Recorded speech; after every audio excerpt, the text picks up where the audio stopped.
alcance el que ha llegado. Le damos la bienvenida a Diana. Welcome, Diana. She has a background from Lebanon. Mi esposa le va a traducir. God bless you and be welcome to Bethel Church. Amén. Antes de pasar a la palabra, quiero invitar a mi hermano Juan, quien tiene un testimonio que dar. Que Dios lo bendiga.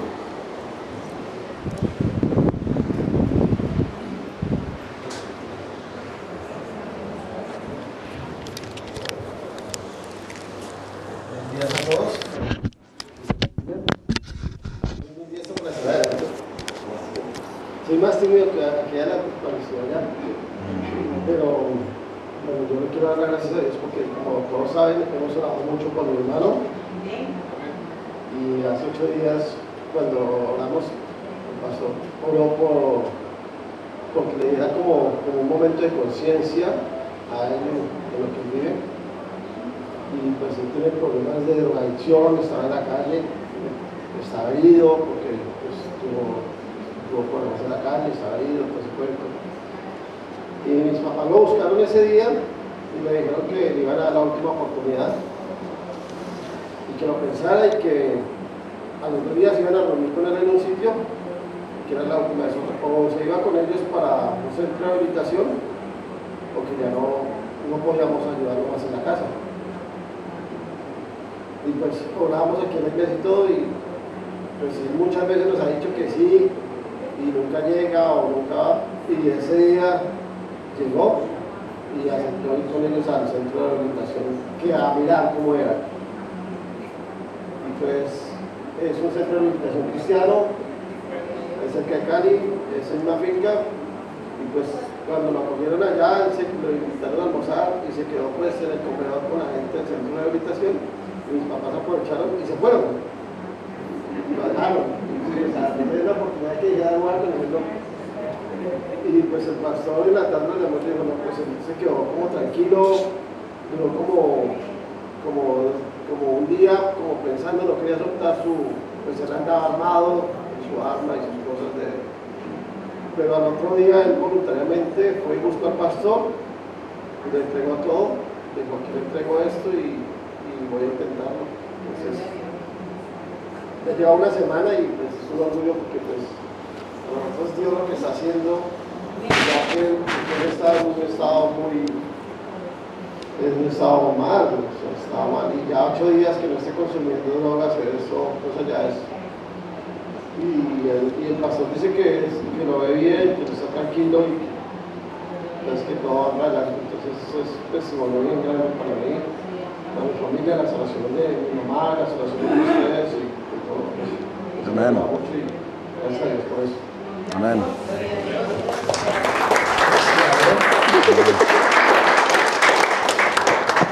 Amén. Ese es el Dios que nosotros servimos, ¿verdad? Hay veces nosotros, bueno, y con mucha verdad, contamos nuestras penas y pensamos, nadie va a poder asociarse en el amor que yo quisiera a mi pena. Pero la verdad es que Dios escucha nuestra oración y Él es nuestro Padre de amor, y la pena que nosotros estamos pasando puede ser de que los hermanos no alcancen a llegar a entender lo que está ocurriendo en nuestro corazón, pero Dios sí lo sabe, y por eso es que es bueno pedir por nuestras tribulaciones. Amén. Vamos a pasar a la palabra, vamos a abrir nuestra Biblia en el Salmo 81.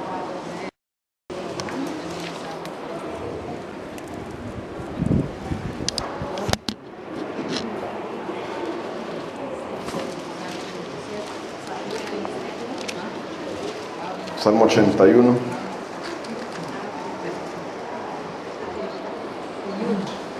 Y el 87.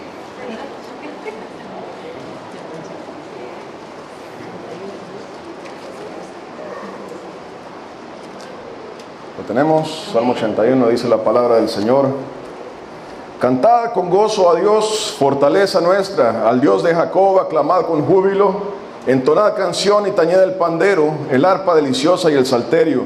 Tocad la trompeta en la nueva luna, en el día señalado, en el día de nuestra fiesta solemne. Porque estatuto es de Israel, ordenanza del Dios de Jacob. lo constituyó como testimonio en José cuando salió por la tierra de Egipto. Oí lenguaje que no entendía. Aparté su hombro de debajo de la carga. Sus manos fueron descargadas de los cestos. En la calamidad clamaste y yo te libré. Te respondí en lo secreto del trueno. Te probé junto a las aguas de Meriba. Oye, pueblo mío, y te amonestaré. Israel, si me oyeres, no habrá en ti Dios ajeno, ni te inclinarás a Dios extraño. Yo soy Jehová tu Dios, que te hice subir de la tierra de Egipto. Abre tu boca y yo la llenaré. Pero mi pueblo no oyó mi voz, e Israel no me quiso a mí. Los dejé por tanto a la dureza de su corazón. Caminaron en sus propios consejos. Oh, si me hubiera oído mi pueblo, si en mis caminos hubieran dado Israel. En un momento habría yo derribado a sus enemigos y vuelto mi mano contra sus adversarios. Los que aborrecen a Jehová se le habrían sometido, y el tiempo de ellos sería para siempre.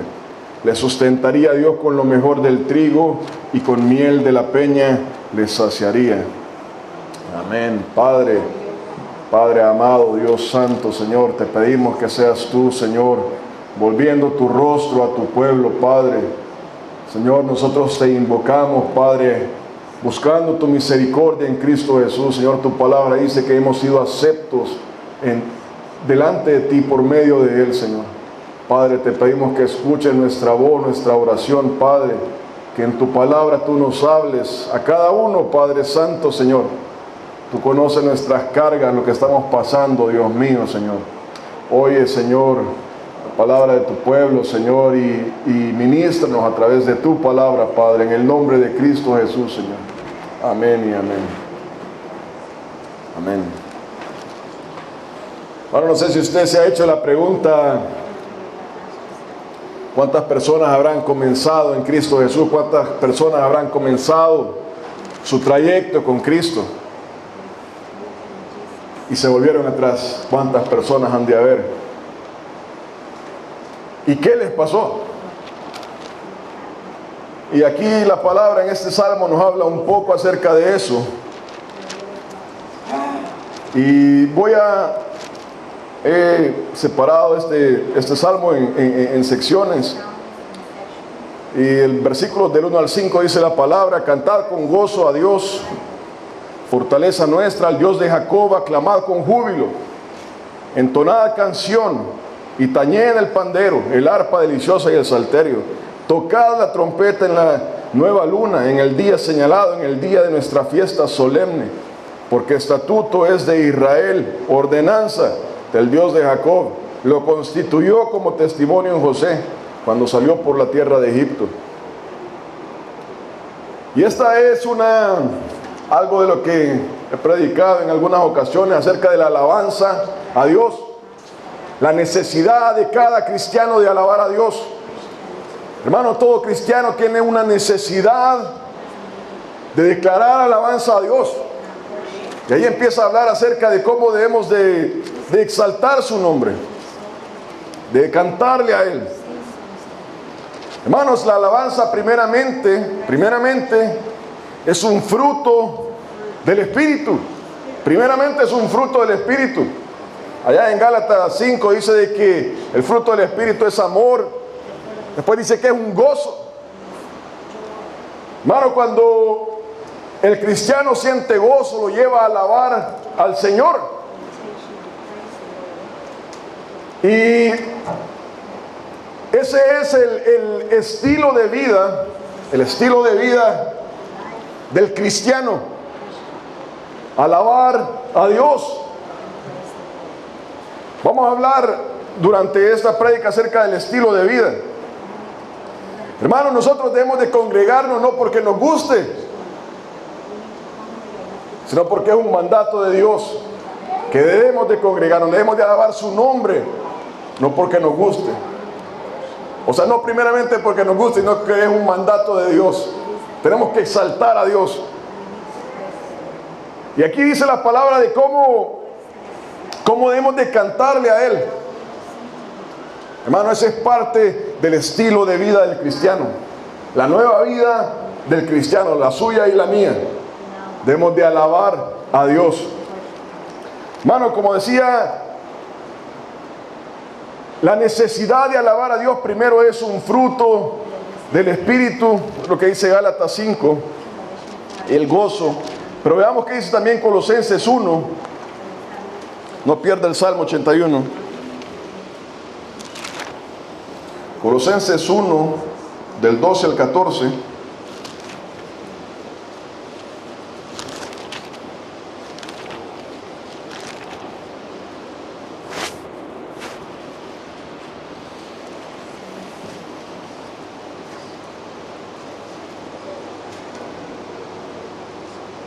¿Lo tenemos? Dice Colosenses 1, del 12 al 14. Con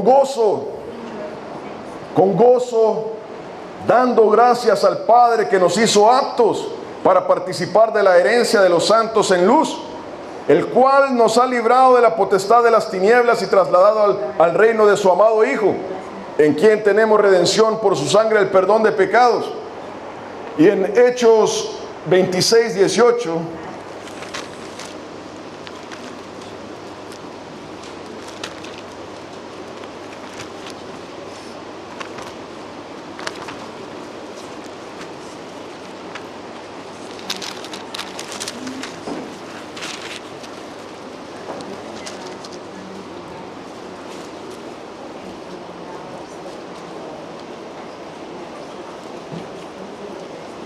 que está hablando acerca de la obra de Cristo, los creyentes, dice, para que abra sus ojos, para que se conviertan de las tinieblas a la luz y de la potestad de Satanás a Dios, para que reciban por la fe que es en mí, perdón de pecados y herencia entre los santificados.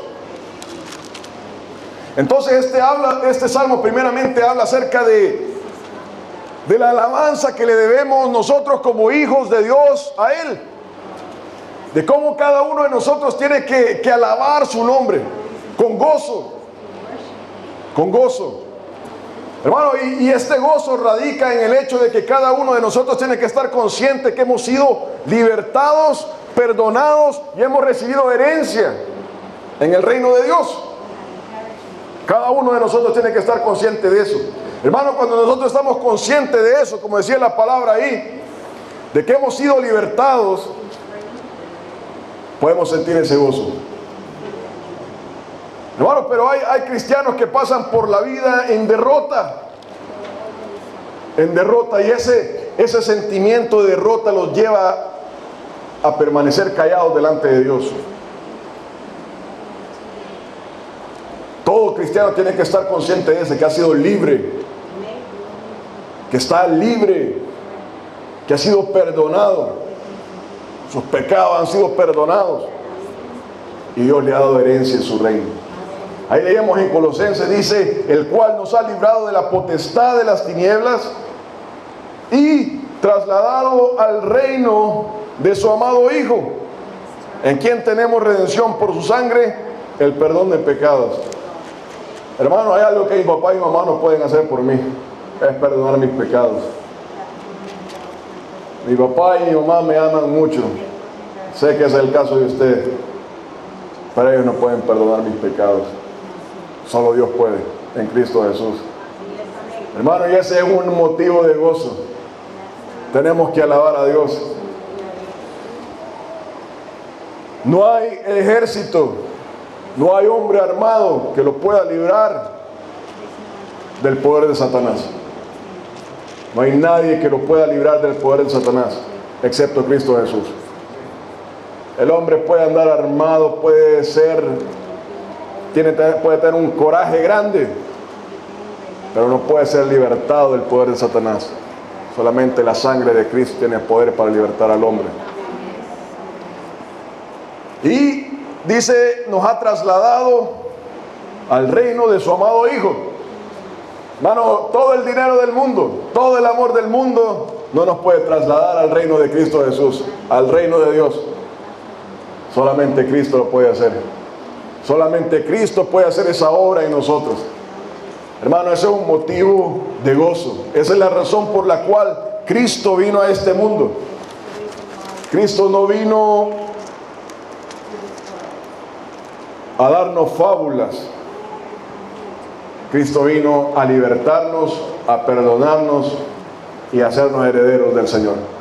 Esa es la razón por la que Cristo murió en la cruz del Calvario. Esa es la razón por la cual usted y yo estamos aquí en este día. Entonces, primeramente, la alabanza, el gozo, es un fruto del Espíritu, y ahí Dios insta al pueblo a alabarlo. Hermano, pero también el alabar a Dios es un mandato. Veamos en Números 10:10.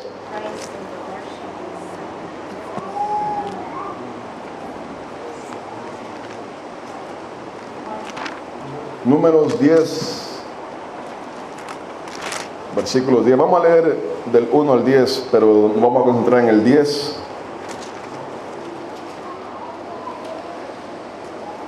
Dice las trompetas de plata.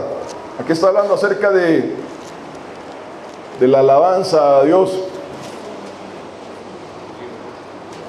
Números 10, versículos del 1 al 10. Eso tiene un trasfondo espiritual. ¿Lo tenemos?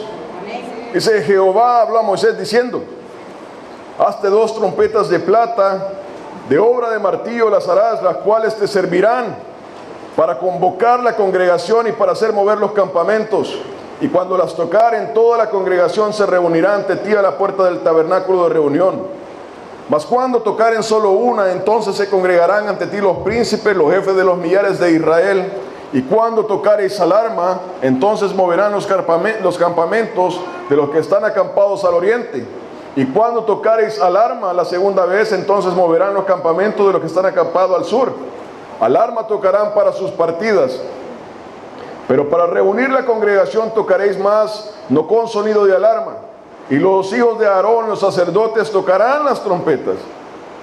Y las tendréis por estatuto perpetuo por vuestras generaciones. Mire, y cuando saliereis a la guerra en vuestra tierra contra el enemigo que os molestare, tocaréis alarma con las trompetas, y seréis recordados por Jehová vuestro Dios, y seréis salvos de vuestros enemigos. Aquí está hablando acerca de las trompetas. Versículo 10 dice: y en el día de vuestra alegría, y en vuestras solemnidades, y en los principios de vuestros meses, tocaréis las trompetas sobre vuestros holocaustos y sobre los sacrificios de paz, y os serán por memoria delante de vuestro Dios, yo Jehová, vuestro Dios. Entonces mire que eso tiene un trasfondo espiritual, el hecho de que es la alabanza la que lleva al corazón, o es ese gozo que lleva al corazón a proclamar alabanza al Señor. Y dice ahí: estos serán unos estatutos perpetuos. Hermano, como cristianos tenemos que alabar al Señor. Tenemos que dar un testimonio de que Él es Dios. Amén. Nosotros no alabamos otras cosas. Tenemos que alabar al Dios de Israel, al Dios y Padre nuestro Señor Jesucristo. Entonces lo primero es el estilo de vida, y vamos a hablar de ese estilo de vida más adelante. Ese estilo de vida tiene que llevar esa alabanza, ese gozo. Y vamos a ver por qué. La pregunta es: ¿por qué muchos han comenzado con Cristo Jesús, pero no han llegado al final? ¿Qué les pasó? Entonces, ese estilo de vida tiene que llevar un gozo para el Señor. Lo segundo, en el versículo 6 y 7 dice,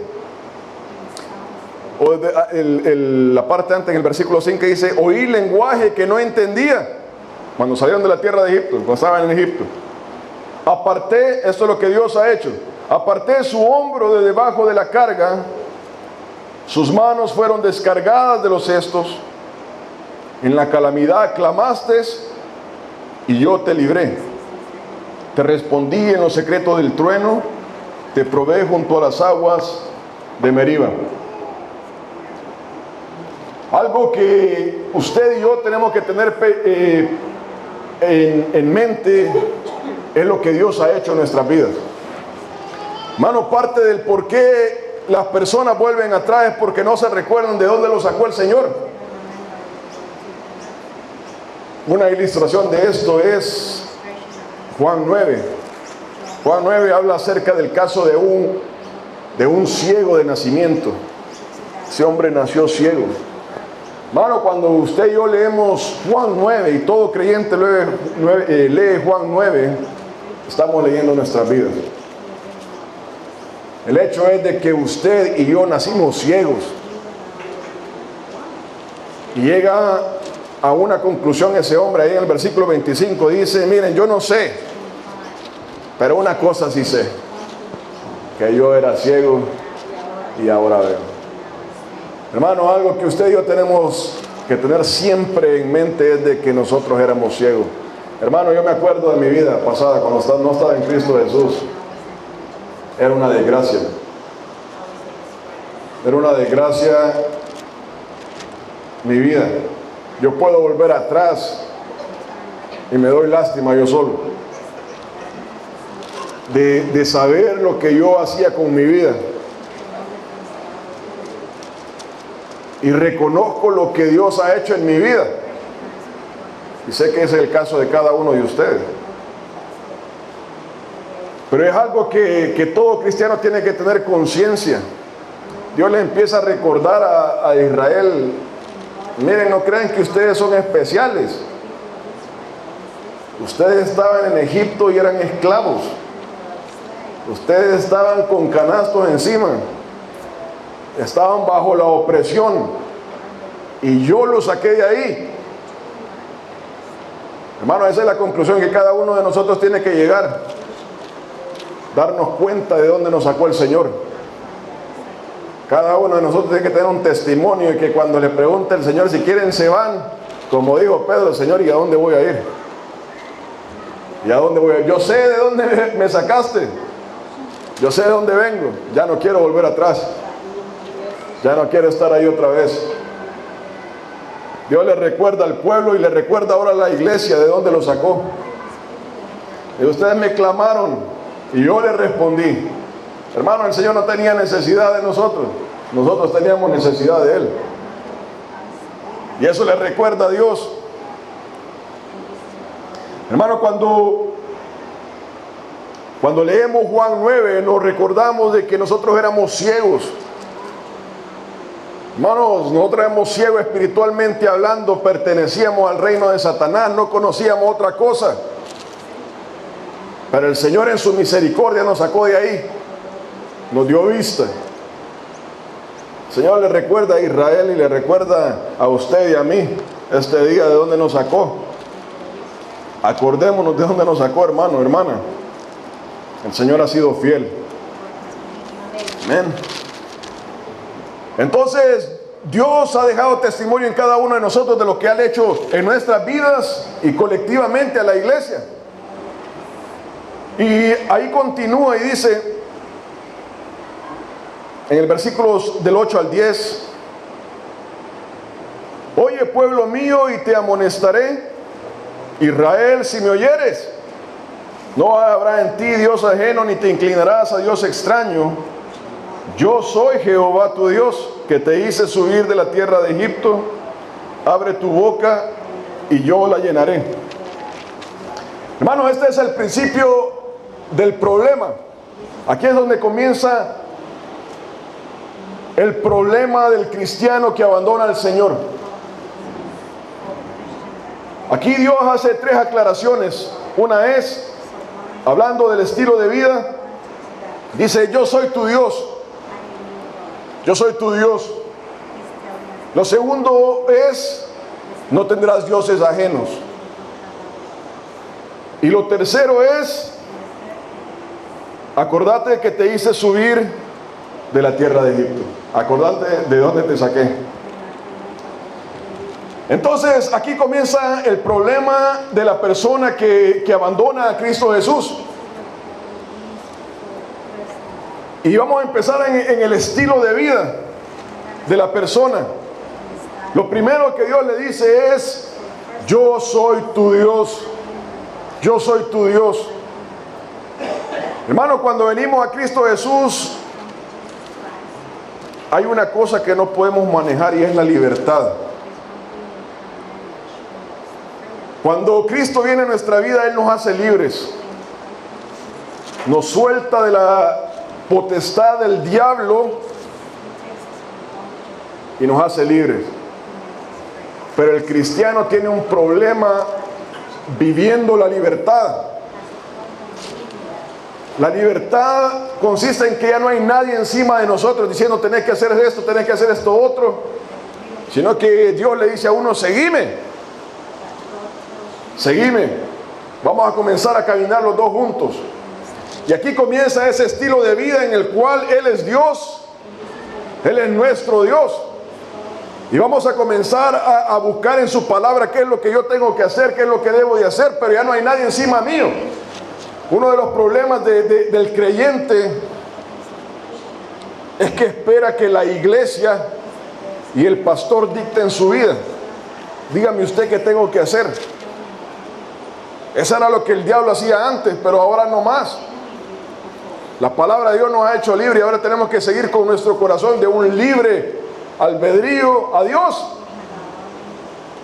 Yo no puedo ir a donde otra persona y diga, mire, dígame qué tengo que hacer. Eso se vuelve en un culto.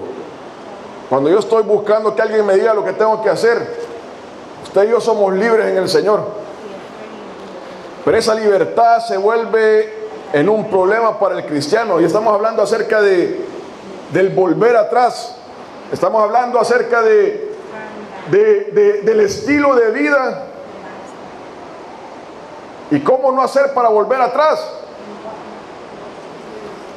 Entonces, lo primero es de que Dios le dice a uno, yo soy tu Dios, ahora hay que seguirlo a Él. Tenemos que abandonar toda la idolatría donde andábamos antes.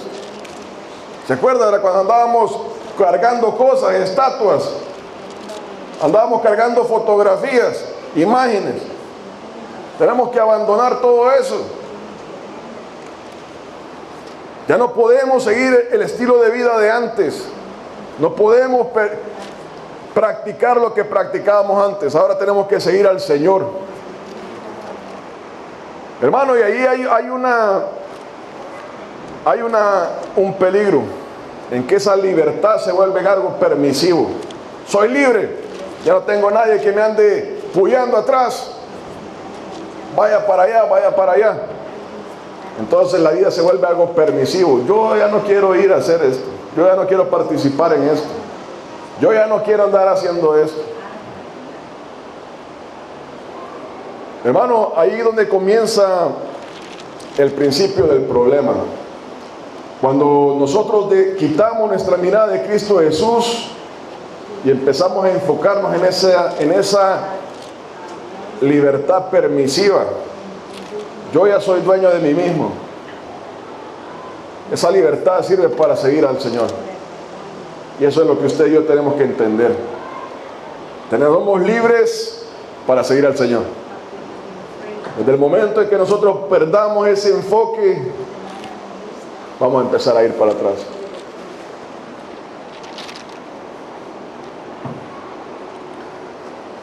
¿En qué consiste esta libertad permisiva? Hermanos, el Señor nos hace libre. Le voy a poner como ejemplo el caso de la esposa de Lot.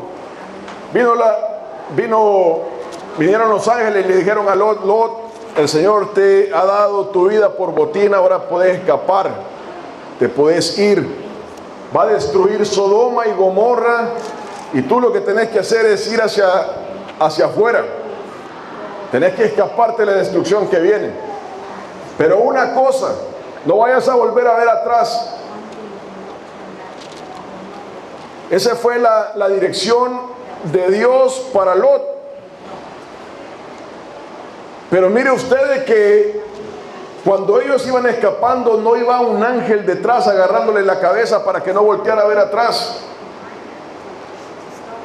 Y es porque Dios no obliga a nadie.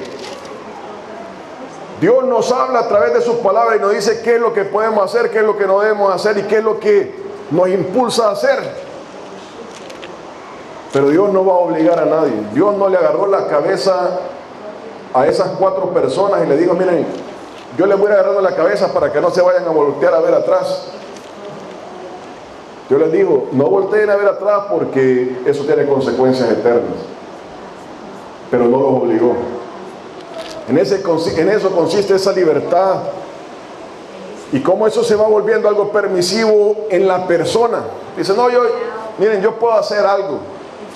Esa mujer probablemente volteó a ver atrás y se me quedaron algunas vacas ahí en Sodoma y en Gomorra. Se me quedó el oro. Yo creo que todavía puedo voltear y regresar a traerlo. Miren, yo tenía ya unos hobbies y creo que todavía puedo rescatarlos, etcétera. La mujer empezó a acordarse de lo que había dejado atrás y volteó a ver.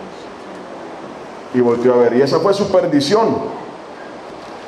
Hermanos, Dios nos insta que Él es Dios.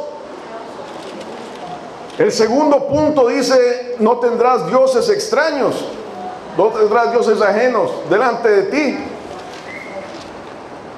Usted y yo somos cristianos y la mayoría de cristianos, digo la mayoría, no todos, hemos llegado realmente a la conclusión de que todos esos dioses y señores de la tierra son ídolos, son demonios, son cosas que realmente no valen la pena. Nosotros hemos llegado a esa conclusión, entonces se hace difícil que nosotros vamos a empezar a buscar otros dioses. La mayoría de nosotros, ¿verdad? Pero no quiero decir que todos no van a hacer eso. Hermano, pero entonces comenzamos a idolatrar las cosas de este mundo. Y eso se vuelve nuestros dioses. Y ese es el problema para el cristiano. Empezamos a idolatrar lo que dejamos atrás. Y empezamos a buscarlo y empezamos a ansiarlo. Y eso se vuelve una atadura para el cristiano. Y comienza probablemente no a buscar a otro Dios, pero comienza a idolatrar, que es lo mismo, las cosas de este mundo. Y eso se vuelve en el gancho que ocupa Satanás para traer de nuevo al cristiano al mundo. Y eso es lo que Dios le está recordando al pueblo ahí. Le dicen, no voy a tener otro Dios delante de mí. Dios no comparte su gloria con nadie. Dios es un Dios celoso. Ese es uno de sus nombres, Dios es celoso. Dios no comparte nada con nadie. Dios tiene una gloria en la que solamente Él puede estar.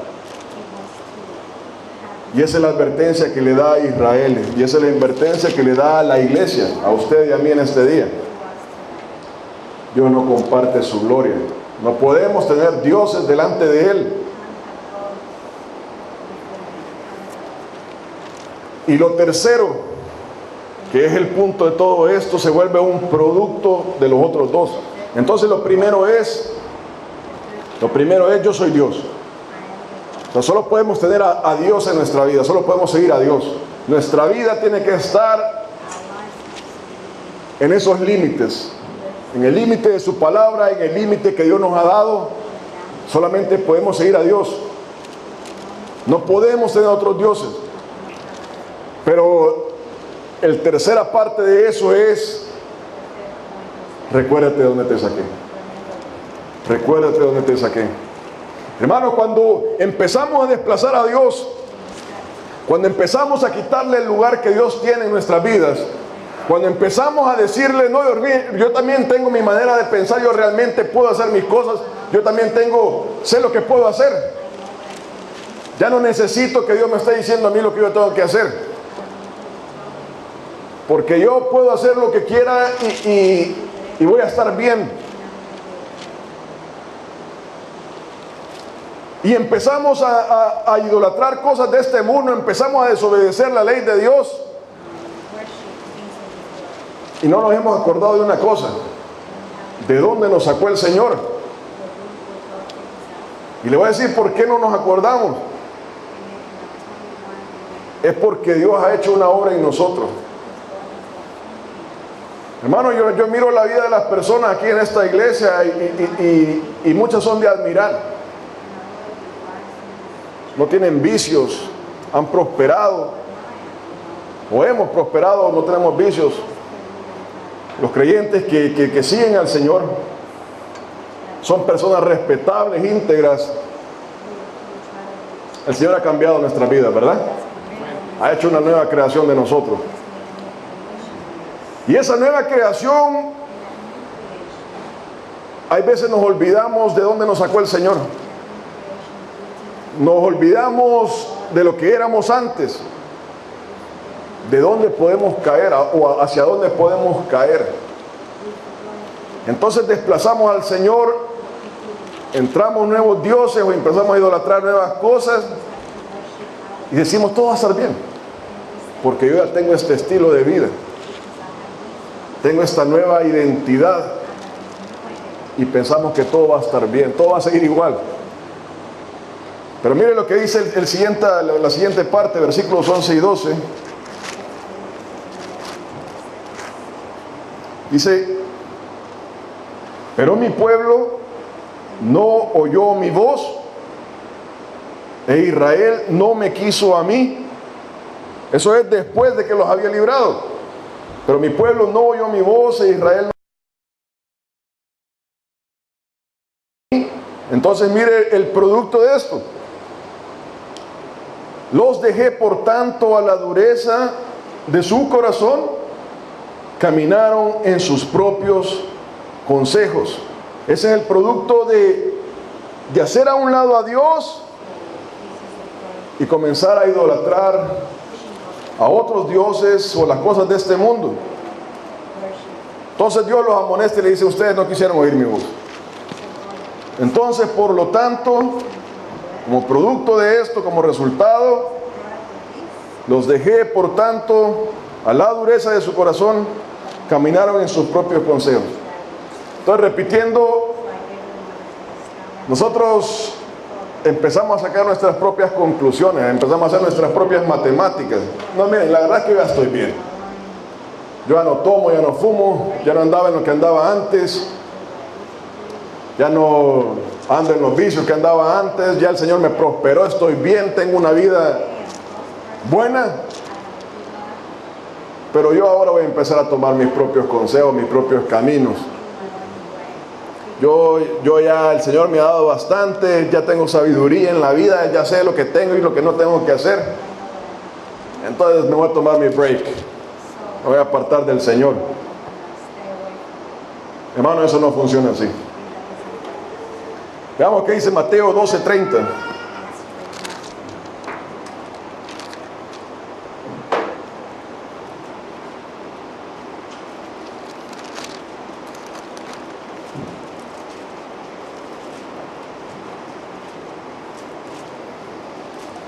¿Lo tenemos?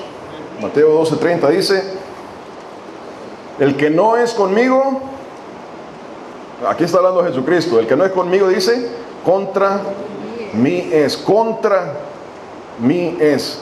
Y el que conmigo no recoge, desparrama. El que no está con el Señor, que dice el Señor, está contra él. O sea, eso no lo digo yo, no lo dice esta iglesia, no lo dice cualquier iglesia, lo dice el Señor Jesucristo. Dice, cuando la persona no está con Jesús, dice, él está contra él. Esa es la realidad espiritual que las personas no entienden, el creyente no entiende. Voy a abandonar al Señor y todo va a seguir bien. Dice ahí, si no está conmigo, está contra mí. Es así de sencillo. Y después dice, si usted no está recogiendo conmigo, lo que usted está haciendo es desparramando. O sea, si usted no está conmigo, usted es parte del problema. Solo hay dos lados donde podemos estar: o estamos con el Señor o no estamos con el Señor. Y si no estamos con el Señor, estamos contra el Señor. Y si no le estamos ayudando al Señor, estamos siendo parte del problema. Esa es la realidad. Y dice la persona, todo va a estar bien. Todo va a estar bien. Pero en el ejemplo del hijo pródigo hay una ley espiritual. Cuando la persona decide abandonar al Señor, llega el hijo pródigo y le dice: mire, deme la parte de mis bienes. Y dice: Señor, sí, no hay problema, eso es suyo. Y se la da a su hijo, se la da. Hermano, el Señor nos ha prosperado y ha hecho todo esto en nuestras vidas, y es muy bueno, nosotros estamos bien. Y le decimos al Señor: Señor, me voy, yo también tengo sabiduría, hoy ya puedo vivir la vida. Y nos vamos. Dice que poco tiempo había pasado cuando todo se le había acabado. Bueno, hay una ley espiritual que se cumple en la persona que abandona al Señor. Cuando la persona abandona al Señor, abandona su protección. Y lo que está diciendo Jesucristo, mire ese pasaje donde Jesucristo estaba hablando acerca de la autoridad espiritual que rige a una persona o a toda persona, sea esta Cristo Jesús o Satanás.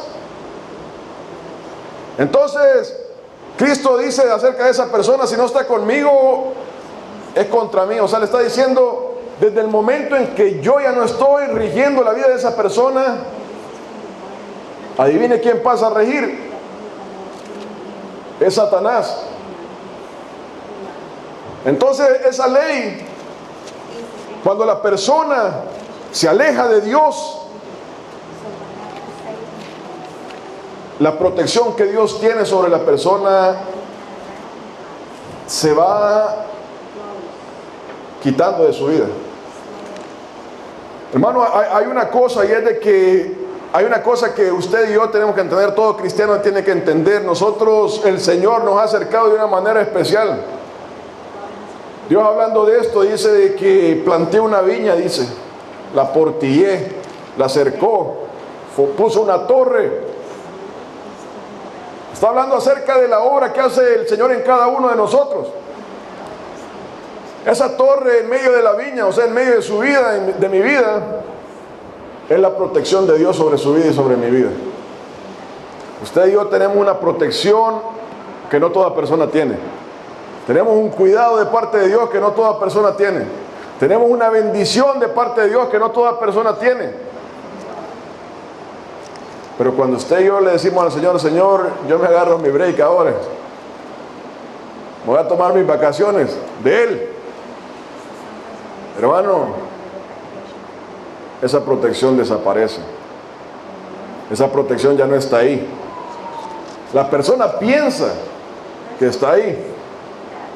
La persona cree que está ahí, pero no está ahí. Dice la parábola del hijo pródigo que poco tiempo había pasado cuando se había acabado todo, cuando estaba comiendo con los cerdos.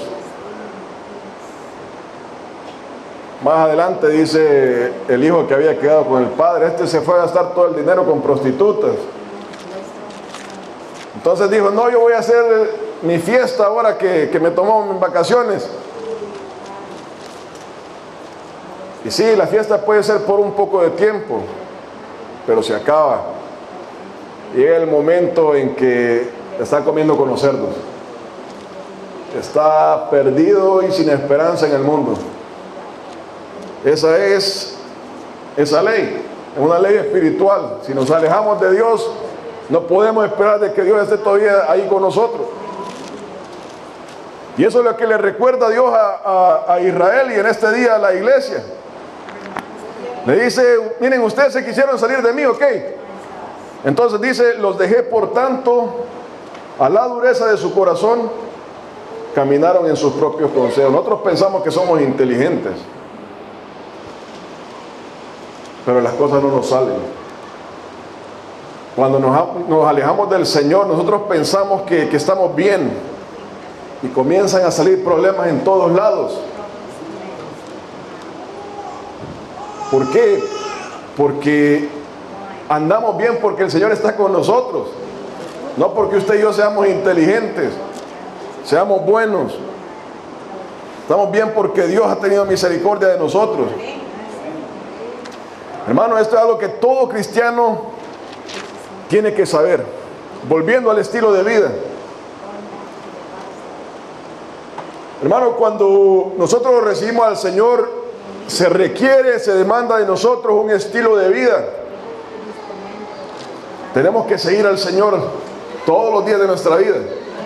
Ya no nos podemos apartar, ni a derecha ni a izquierda, tenemos que andar por ese camino angosto. Y sabe, la conclusión que llega la persona que se quiere apartar del Señor es que esta vida es rígida. Lo que leíamos ahí en Malaquías 1, está diciendo esto es aburrido. Yo necesito mi libertad de regreso. Hermano, uno tiene que estar consciente de dónde lo sacó el Señor. Seguir al Señor tiene un precio. Seguir al Señor tiene un precio y es apartarse del mundo. Hermano, cuando nosotros pensamos de que voy a tomarme mi tiempo, puede ser que ya no regresemos. Puede ser que ya no haya vuelta atrás. El Señor dice, los voy a entregar de regreso a sus corazones. Los voy a dejar que ustedes anden solos. Bueno, eso es peligroso. Eso es peligroso. Hermano, es duro seguir al Señor. Pruebe cuán duro es andar sin el Señor. Es duro. Es duro y nuestra alma está de por medio.